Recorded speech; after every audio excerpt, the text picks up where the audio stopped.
Still looks very clear and looks a lot like water. Oh, that smells. Hi everybody, it's Robbie from Southern California. Let me cover this for a minute.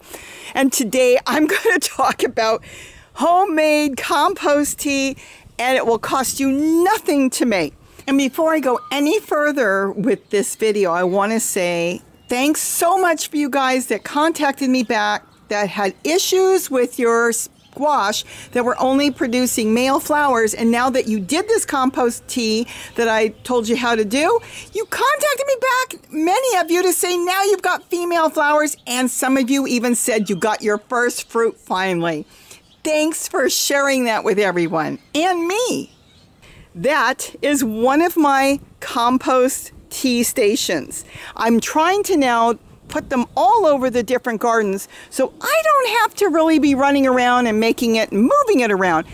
This was really sad looking, and as soon as I put this here and I started to feed the plants off and on, you can feed them once a week, you can feed them once a month, you can feed them every other day. It doesn't cost anything, it's nature's food, you're not going to hurt them, but you could do it as often as you think is needed. This particular finger line, didn't even think about it, was throwing flowers, and then the flowers came off and it stopped. As soon as I made the compost tea, you know, for my tomatoes back there, and look at the broccoli plant that's taking off. It was so sad looking, and there's squash in there, and I'm going to get some more squash in there too. I started throwing some in here, and the whole thing bursted into life. We've got all these down here we need to pick, and then look at all the flowers all over. Now I'm going to show you a couple different ways of doing it, but making it is the same. That, for me, is one of the easiest ways. It is 2 buckets. I'll show you exactly how I do it. The blue bucket has no holes. The white bucket has lots of holes. So let's take the lid off. I keep a lid on here. You can put anything on top so you don't get mosquitoes. It's rotten. Now, yes, you can take something like a dipper and you could just go in here and take it, but look what you end up with. Which is the way I've done it all these years, because really, it's not going to hurt the plants. They actually love it. But if you want to put that in a watering can and you want to spread it around, or you just don't want to deal with that, all that, let me show you something. This is why I made this, and this is why I've got the feeding stations all over. What I do here, and excuse all this because I'm doing it with one hand on the camera and one hand on the bucket. You lift it. Now see what happens when you lift it? All the water is going back out because of the holes. Don't worry, we'll get to that in a second. I'll show you exactly how I did it.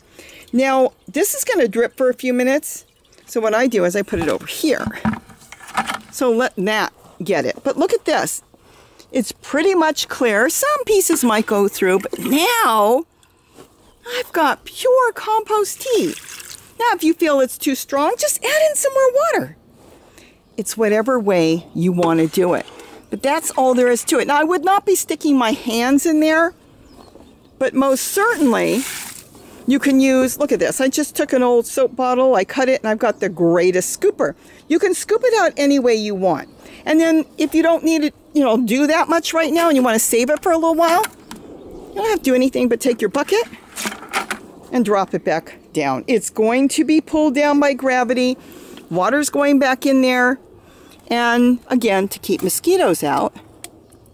You don't have to put a lid if you're going to use it in a few days, but I've been putting a lid. It smells. My daughter told me once when we have family parties here, I'm forbidden to make it. But I don't do it all the time. It's just once in a while. So that's a feeding station. Let's go over and I'll show you how I did the bucket, and then we'll talk about another way you can do it, but the same fashion. Now here are the buckets. The blue one is solid. See, it's just a plain old blue bucket. And the white one is loaded with holes. You can make the holes with a drill, you can make it with soldering iron, you can make them round, you can make them long, you can make them any way you want. Yes, bigger holes will let some of the leaves go through a little bit as they rot. No big deal. And what you're going to do is you're going to put the 2 buckets together. Now, the other thing you're going to do is you're going to put things in it. Now, what are you going to put in there? That's what you're going to put in there. You're going to put in green and yellowing leaves. You're going to load it in there, and it doesn't even have to be that much. Let me tell you something. Now, the leaves that I use that are my favorite to use are any type of colored. That's the number one. I actually prefer the regular old collard plant. I only have one left, but I bought some more seeds to grow collard. I love collard.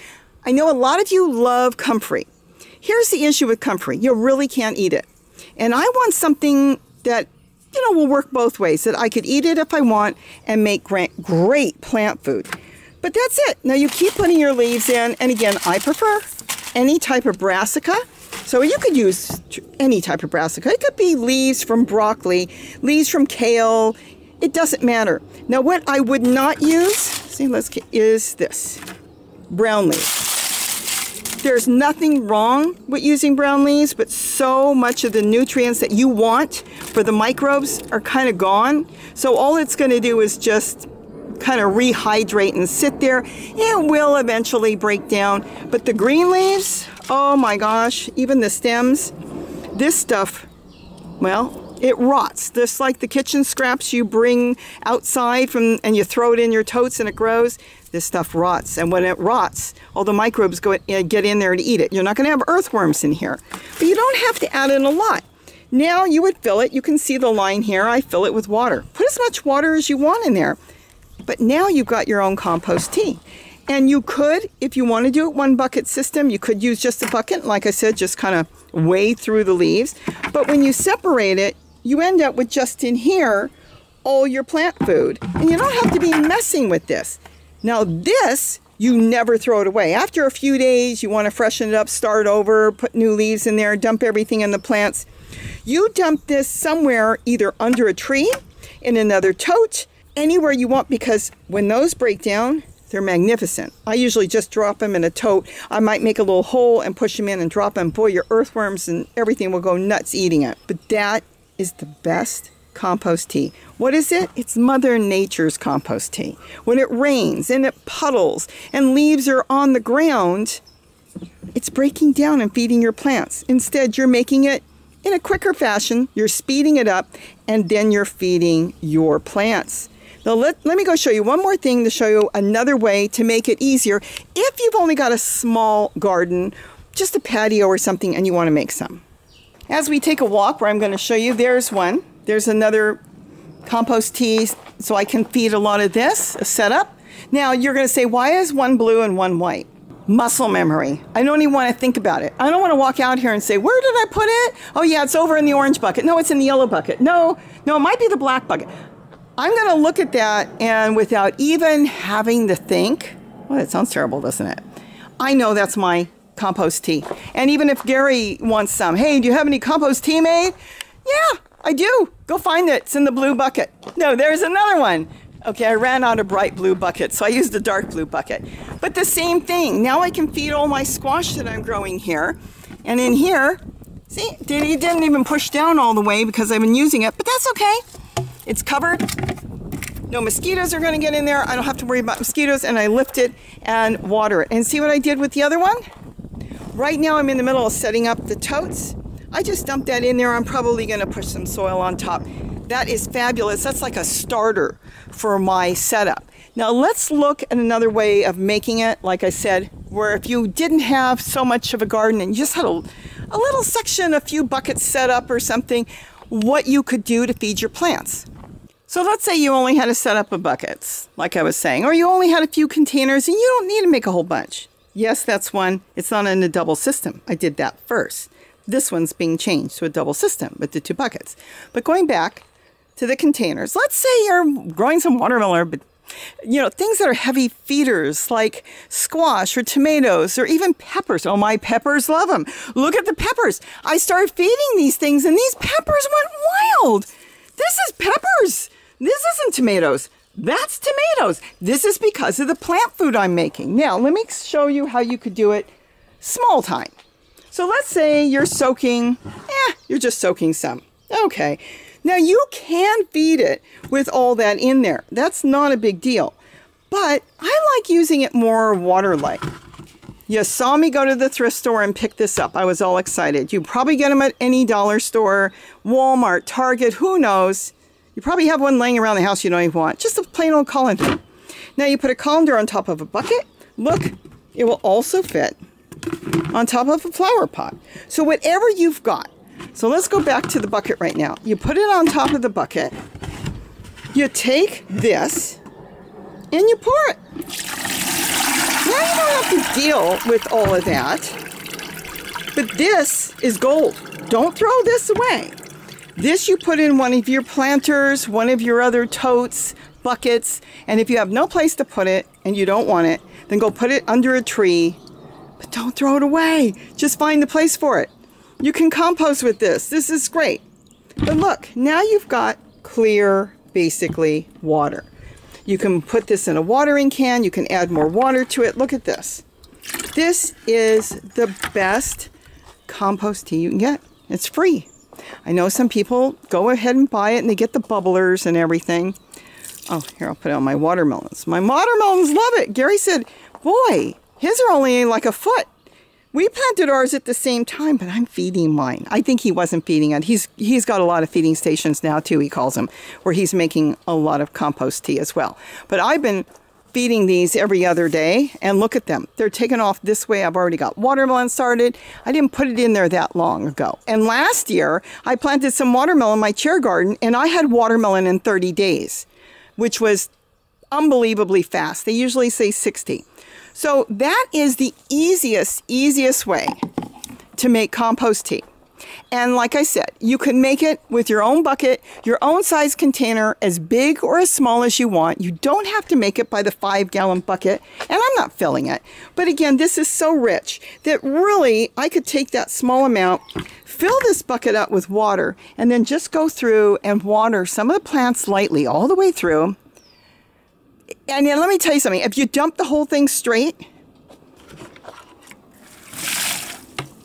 it's nature's food. I have never found it too rich. If you buy plant food, because it's concentrated, because it's generated a different way, yes, you can burn your plants. But this is something you made out of leaves. Now, can you throw wood chips in there or pieces of a tree if you've got it, some tree limbs, small pieces? Yes, you can, and it may leach out some of the minerals, which is absolutely fabulous. So you can put in there whatever you want.